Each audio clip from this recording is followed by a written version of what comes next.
우리가 복음서를 지금 마태복음을 보고 있어요. 복음서는 예수님이 어느 분이신 누구이신가를 가르쳐 주는 책입니다. 그래서 예수님을 소개해 주는 책이 이 복음서예요. 그래서 복음서를 보면서 예수님이 우리가 기다리던 그 메시아구나. 유대인들은 이렇게 생각을 했어요. 당시의 사람들도요.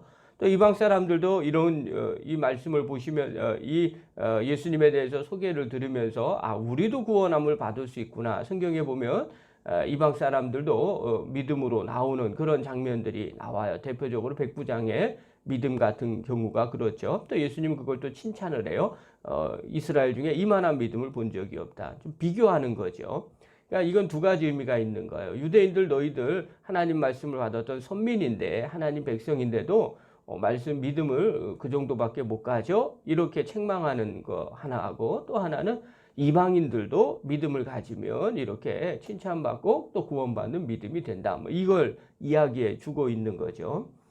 자, 예수님께서 산상수훈을 복음을 전해주고 난 뒤에 이제 지금 동네, 특별히 가버나움 그 주변 동네를 다니시면서 복음을 증폐하시면서 기적과 이사가 나타나요. 그래서 이런 일들이 일어난다는 거. 그래서 특별히 이제 뭐 문둥병이 낫게 되고 또 뭐 이런 이제 혈류병 앓는 여인들이 낫고 이런 것들에 다 의미들이 그 안에 들어 있어요. 그래서 하나하나의 사건들을 보면 이렇게 돼서 믿음을 가지고 또 이런 행동을 통해서 하나님이 구원해 주셨구나, 또 치유해 주셨구나 이렇게 보지만 조금 더 넓게 보면 그 일련의 모든 병 고치는 치유들 뭐 이런 것들이 결국은 예수님이 오시면 메시아가 오시면 일어날 일들에 대한 이야기들이에요. 그래서 유대인들이 이런 부분들을 이해했어요. 예수님 오시면 메시아가 오시면 이런 일들이 일어난다고 구약에 예언되어 있는데 이것이 지금 실제로 일어나고 있구나라는 걸 알게 되는 거죠. 그럼 당연히 지금 사역을 하시는 이 예수님이 어떤 분이라고 이들은 믿게 되는 거예요.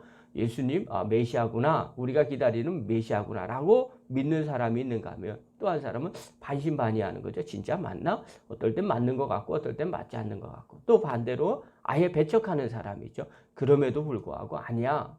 대표적으로 바리새인, 그 다음에 서기관들 뭐 이런 사람들이죠. 그 다음에 갈등한 사람들은 왔다 갔다 한 사람은 대표적으로 세례 요한 같은 경우가 그래요. 감옥에 가 있는데 제자들을 보내죠. 그래서 오실 그이가 당신이 맞습니까? 이렇게 질문을 하죠. 어떨 땐 맞는 것 같고 또 어떨 때는 아닌 것 같고 이런 고민들이 있는 거죠. 자, 그래서 오늘 본문은 좀 계속해서 예수님의 치유 사역을 통해서 예수님이 누구인지를 보여주는 거예요. 보여주면서 자, 너희들은 어떻게 할 거냐? 우리에게 그런 질문을 던져주는 거죠. 믿을 거냐? 아니면 갈등할 거냐? 아니면 안 믿을 거냐? 이 얘기를 하고 계시죠. 자, 27절부터 31절은 두 맹인을 치유하는 사건이에요. 그 다음에 32절부터 33절은 귀신 들려 말 못하는 사람을 치유하는 겁니다. 그 다음에 34절에는 그 사건들을 보면서 비방하는 바리새인들이 나오게 되고요. 35절부터 36절은 예수님이 순회 사역을 하시고요. 37절부터 38절은 추수할 일꾼이 필요하다 이렇게 이야기하는 장면이 본문의 내용입니다. 좀 구체적으로 볼게요. 27절 한번 보십시오. 27절 읽겠습니다. 시작.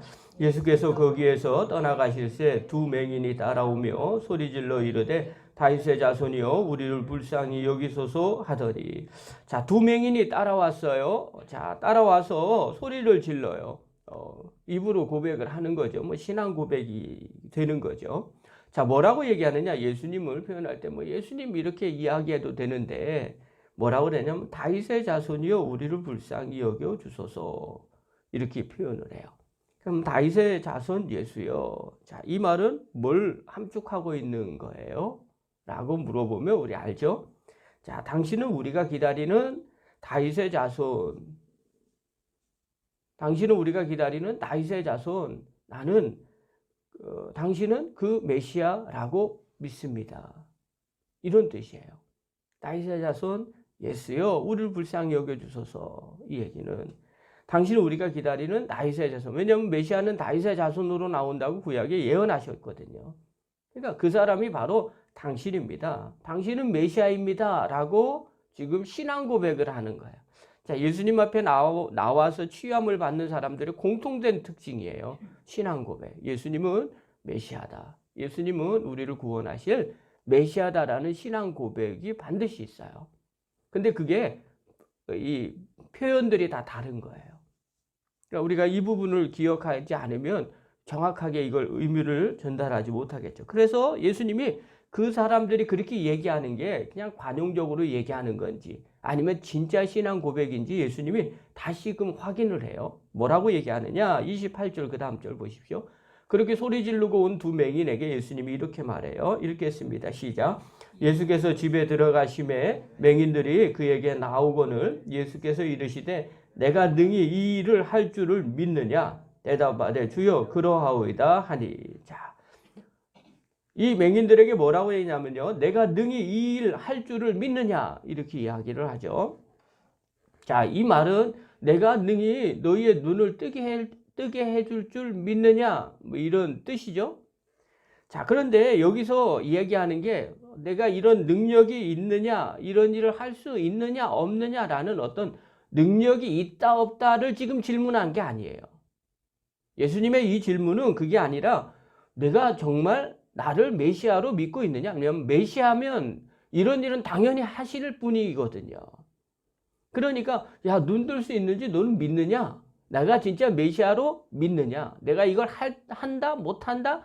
이런 능력이 있다 없다 이걸 믿는 게 아니라 넌 진짜 나를 메시아로 믿고 있느냐? 이렇게 질문한 거예요. 자, 그러니까 뭐라고 얘기해요? 이 사람들이 주여 그러하오이다. 정말 믿습니다. 당신은 진짜 우리가 기다리고 기다리던 메시아입니다. 자, 왜 이렇게 이야기하냐면요. 이때 당시에 유대인들 이때 당시에 이스라엘에 살았던 사람들은 오실 메시아가 어떤 분이냐면 이사야 35장에 이사야 선지자가 예언을 했어요. 35장 5절 6절에 보면 우리가 다 알아요. 그때 맹인이 눈이 밝을 것이며 못 듣는 사람의 귀가 열릴 것이며 그때는 저는 자의 사슴같이 뛸 것이며 잘 걷지 못하는 사람들이 사슴같이 뛸 거라는 거죠. 말 못하는 자의 혀가 노래하니리 벙어리가 말한다는 거죠. 이는 광야에서 물이 쏟겠고 사막에서 시내가 흐를 것임이라. 메시아가 오시면 그날이 되면 이런 일들이 일어날 거라는 거죠. 그래서 대표적으로 맹인, 성경에 보면요. 예수님께서 치유함을 행하는 사건들의 사람들이 나와요. 대표적으로 소경, 맹인들, 그 다음에 말 못하는 벙어리들, 말 못하는 사람들, 그 다음에 안진뱅이들, 걷지 못하는 사람이 걷는 사건들이 일어나는 거예요. 이것이 다 메시아가 오시면 일어나는 현상들이라는 거예요. 그러니까 이 내용들을 얘기하는 게 지금 보지 못하는 사람이 예수님 앞에 와서 눈 뜰 줄 믿습니다. 이렇게 얘기한다는 건 결국 뭐예요? 당신은 메시아입니다. 구약에 나오는 이 메시아가 이런 일을 하고 계시는데 당신은 반드시 메시아이기 때문에 이런 일은 당연히 하실 수 있습니다. 이건 신앙 고백이죠. 그러니까 예수님께서 이 신앙 고백 위에 그래? 그러면 내가 해줄게. 그러면서 29절에 보십시오. 이렇게 했습니다. 시작. 이에 예수께서 그들의 눈을 만지시며 이르시되 너희 믿음대로 되라 하시니. 너희의 믿음대로 되라 라고 얘기하는 건 뭐예요? 너희 신앙 고백한 대로. 네가 진짜 나를 메시아로 믿고 있구나. 그러면 그대로 되라. 이렇게 이야기하는 거죠. 자, 예수님이 그렇게 소경을 앞을 보지 못하는 사람을 눈뜨게 하고 난 뒤에 아무에게도 말하지 말라고 하는데 그럴 수 없잖아요. 이들이 당연히 나가서 소문을 퍼뜨립니다. 자, 그들이 나갈 때 또 다른 사람을 데리고 옵니다. 32절 우리 한번 읽겠습니다. 시작. 그들이 나갈 때 귀신 들려 말 못하는 사람을 예수께 데려오니. 또 귀신 들려서 뭐 하는 사람이에요? 말 못하는 사람. 왜 말 못하는 사람이 여기에 나와 있어요? 구약에 예언했잖아요. 이사야가요. 메시아가 오시면 소경이 보지 못하는 사람이 볼 것이고 말 못하는 사람이 말하고 노래할 것이다. 이렇게 이야기를 하셨잖아요. 그러니까 당연히 그 다음 누가 들어오는 거냐면 귀신 들려 말 못하는 사람이 오는 거죠. 자, 그러면 이제 이런 질문. 예수님 앞에 놓고 이런 사람들만 옵니까? 아니죠.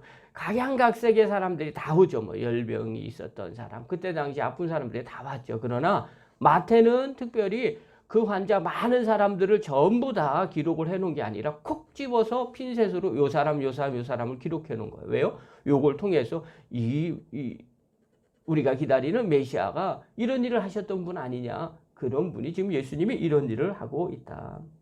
그 얘기죠. 그래서 귀신 들려 말 못하는 사람을 데리고 와요. 자, 이런 사람을 예수님이 어떻게 하시느냐? 33절 보십시오. 읽겠습니다. 시작. 귀신이 쫓겨나고 말 못하는 사람이 말하거늘 우리가 놀랍게 여겨 이르되 이스라엘 가운데서 이런 일을 본 적이 없다 하되. 자, 귀신이 쫓겨나고 말 못하는 사람이 말을 해요. 언제 이런 일이 일어난다고 얘기했어요? 당연히 메시아가 오시면 이런 일이 일어난다는 거예요. 근데 예수님이 지금 이런 일을 하시는 거예요. 아, 그러니 예수님이 메시아가 맞구나. 사람들도 보는 거죠. 이런 거 한 번도 본 적이 없다는 거예요. 그러니까 물론 치유의 은사가 있어서 이렇게 할 수는 있겠지만 이런 것들은 본 적이 없다는 거예요. 왜요? 전무후무하게 메시아가 오셔서 사역을 하는 일이기 때문에 그런 거죠. 그러니 사람이 당연히 할 수가 없는 거예요. 자, 그렇다면 그 다음 얘기하는 거예요. 이런 사건들을 다 옆에서 봤잖아요. 근데 바리새인 이야기들을 얘기해요. 바리새인은 어떻게 반응을 하느냐? 34절 읽겠습니다. 시작. 바리새인들은 이르되 그가 귀신의 왕을 의지하며 귀신을 쫓아낸다 하더라. 보니까 우리는 다 메시아가 이런 일을 하는 걸 알고 있는데 바리새인들은 그렇게 생각하지 않습니다. 마태가 그렇게 본 거죠. 그러면서 바리새인들은 귀신의 왕을 의지해서 귀신을 쫓아낸다고 하더라. 왜 이렇게 되겠어요? 마음 가운데 믿지 않으니까, 메시아라고 생각을 하지 않으니까 다른 이유를 갖다 붙여야 돼요. 그래서 귀신의 왕 바알세불을 의지해서 쫓겨낸 것이다. 근데 다른 데서는 또 예수님이 이걸 반박을 하시죠. 그럼 그 나라가 완전하겠느냐? 자기네끼리 분란이 일어나는데 그건 아니지 않느냐? 이렇게 해석을 해줘요. 근데 그 이면에는 믿고 싶지 않아서 별 핑계 다 대네, 이렇게 이야기를 하시는 거죠. 여러분, 여기서 중요한 게 있어요. 우리도 지금도 마찬가지죠. 똑같은 것을 보고도 내 마음 가운데 무엇을 믿느냐에 따라서 결과가 달라진다는 거예요. 그러니까 메시아의 사건을 보고 메시아라고 믿는 사람이 있는가 하면 그 사건을 보고 귀신의 왕 바알세불에 의해서 그렇게 되었다라고 생각하는 사람들도 있다는 거예요. 문제는 마음 가운데 선택의 문제죠. 믿고 있느냐, 믿지 않고 있느냐에 따라서 진실을 그리고 증거를 갖고 있어도 믿지 않고요. 또 믿으려고 하는 사람은 증거를 수집해서 믿게 되는 거죠. 자, 그래서 신앙은 다른 한편으로 보면, 인간 입장에서 보면요, 선택의 문제예요. 우리가 믿음을 주시옵소서 이렇게 얘기하지만 사실은 내가 믿음을 선택하지 않는 거예요. 우리가 신앙생활 할 때 똑같은 사건을 보고도 어떤 사람은 정말 하나님 살아계심을 내가 믿음으로 선택을 하는 사람이 있는가 하면 그러지 않는 사람들이 있다는 거죠. 자, 그러면서 이제 예수님의 사역을 하는 걸 기록을 해요. 35절 보십시오. 읽겠습니다. 시작. 예수께서 모든 도시와 마을에 두루 다니사 그들의 회당에서 가르치시며 천국 복음을 전파하시며 모든 병과 모든 약한 것을 고치시니라. 자, 예수님께서 도시와 마을에 두루 다니면서 세 가지 사역을 하죠. 첫 번째, 가르치시고요. 복음을 전파하시고 그리고 병과 모든 약한 것을 고쳐주시더라는 거예요. 이게 예수님의 3대 사역이에요. 가르치시고 전파하시고 고치시고. 자, 왜 이게 예수님의 3대 사역이냐고 묻는 분들이 계세요. 근데 이유가 뭐냐면 당시의 사람들은 메시아가 오시면 이 세 사역을 한다고 믿었어요. 그래서 예수님의 이 세 가지 사역을 계속 하시는 거예요. 그래서 가르치시고요. 하나님의 말씀이 무엇인지를 가르쳐 주시고 천국 복음을 또 전파하시고 그 다음에 모든 병과 모든 약한 것들을 고치시는 예수님, 이 얘기를 하시는 거죠. 그러면서 예수님께서 이야기하죠. 이런 일들을 하는 사람을 보내달라고 하죠. 메시아가 오셨으니 이제 이 일을 해야 될 사람들이 필요하다는 거예요. 하나님 나라가 도래했으니까 그 일을 감당할 수 있는 제자들이 필요한 거죠. 그래서 더 많은 사람을 보내달라고 이야기를 해요. 이게 9장까지예요. 그럼 10장은 어떤 일이 벌어질까요? 라고 물어보면 이제 10장에는 이제 예수님이 제자들을 이제 동네마다 이제 보내시는 일들이 일어나죠. 자, 그리고 거기서 예수님의 말씀하셨던 것을 가르치시고 전파하세요. 그때 반응들이 나오죠. 사람들이 믿는 사람, 믿지 않는 사람, 그 다음에 보류하는 사람들이 쭉 나오게 되더라는 거예요. 자, 그렇다면 오늘 본문을 통해서 우리가 깨달아야 될 게 뭐냐, 한 가지만 볼게요. 성도는 믿음의 반응을 하는 사람이 성도라는 거예요. 그러니까 우리가 신앙생활을 할 때 똑같은 일을 보고도요, 맹인과 귀신 들린 자를 예수님이 고치실 때 메시아라고 믿는 사람이 있는가 하면 또 반대로 보고도 믿지 않는 사람들이 있어요. 이것은 이 사건뿐만이 아니에요. 우리가 신앙생활 할 때 무슨 일을 하든지 간에 믿음으로 반응하는 사람이 있는가 하면 믿음으로 반응하지 않는 사람들이 있어요. 관점의 차이예요. 성경은 항상 두 관점으로 이야기를 해요. 하나님의 관점에서는요, 모든 사람에게 하나님이 구원을 은혜로 선물로 주십니다. 그런데 인간의 관점은 그 주신 은혜를 내가 믿음으로 선택을 하느냐 안 하느냐의 그 책임에 관계된 문제로 결정이 돼요. 그래서 성경에 보면 구원은 하나님의 선물이에요. 하나님 입장에서는요, 우리 입장에서는 주시는 그 은혜를 내가 받아들이느냐 받지 못하느냐의 차이예요. 자, 그래서 결국은 지옥에 가면 어떤 일들이 벌어지느냐라고 할 때 어느 분이 그런 이야기를 했어요. 지옥에 가는 영혼들은 하나님께서 구원을 주시지 않아서 지옥에 가는 게 아니라 하나님이 주신 은혜들을 자기가 선택하지 못해서 지옥에 간다. 이런 표현을 썼어요. 그러니까 우리가 하나님 앞에 하나님이 여러 가지 기회들을 주심에도 불구하고 내가 그것을 믿음으로 반응하지 못하는 거죠. 우리가 신앙생활 할 때 늘 이런 고백하죠. 하나님의 전적인 은혜입니다. 맞아요. 다 전적인 은혜입니다. 그러나 늘 우리 입장에서도 한번 생각해 볼 필요가 있어요. 내 마음에 하나님이 이런저런 기회를 주시는데도 내가 그걸 믿음으로 붙잡지 못하고 있지 않는가.